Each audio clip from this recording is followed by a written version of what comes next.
सरकारवाडा गोळीबार प्रकरणातील पाहिजे आरोपीस धोंडेगाव जंगलातून घेतले ताब्यात. गुन्हे शाखा अंबड पथकाची उल्लेखनीय कामगिरी.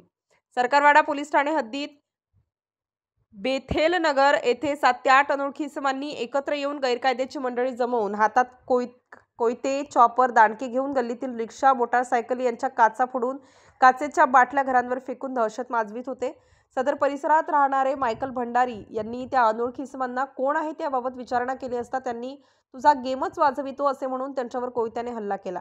मायकल भंडारी हे त्यांचा जीव वाचवून पळत असताना सदर अनोळखी इसमांनी कोठे लपला आहे भडवा, हर्षद बाहेर ये, तुझा आज गेमच करतो असे म्हणत कोणीतरी बंदुकीतून फायर केल्याचा मोठा आवाज झाला.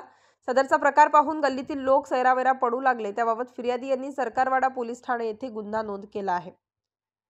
पथकातील अधिकारी व अंमलदार यांनी धोंडेगाव जंगल परिसरात नदीकाठी सापळा लावून मोठ्या शिताफीने आरोपी नामे लंबोदर विष्णू फसाळे, वय 18 वर्ष 5 महिने, राहणार वरची गल्ली, राजीव गांधी नगर, गोवर्धनगाव, गंगापूर, नाशिक यास ताब्यात घेतला आहे. सदरचा आरोपी हा वर नमूद दाखल गुन्ह्यातील पाहिजे आरोपी असल्याचे निष्पन्न झाल्याने त्यास पुढील कारवाई कामी सरकारवाडा पोलीस ठाणे येथे जमा करण्यात आलेले आहे.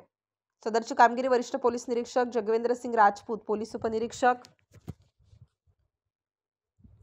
यांनी पार पाडलेली आहे. या कारवाईमध्ये जगवेंद्र सिंह राजपूत, वरिष्ठ पोलीस निरीक्षक, पोलीस उपनिरीक्षक मोतीलाल पाटील, श्रेणी पोलीस उपनिरीक्षक दिलीप सगळे, सहाय्यक पोलीस उपनिरीक्षक सुहास क्षीरसागर, पोलीस हवालदार प्रकाश बोडके, परमेश्वर दराडे, योगेश चव्हाण, भूषण सोनवणे, पोलीस अंमलदार भगवान जाधव, चारुदत्त निकम व महाराष्ट्र पोलीस अंमलदार सविता कदम नेमणूक अंबड गुन्हे शाखा यांनी केली आहे. स्टार न्यूजसाठी मोहसिन पठाण, नाशिक.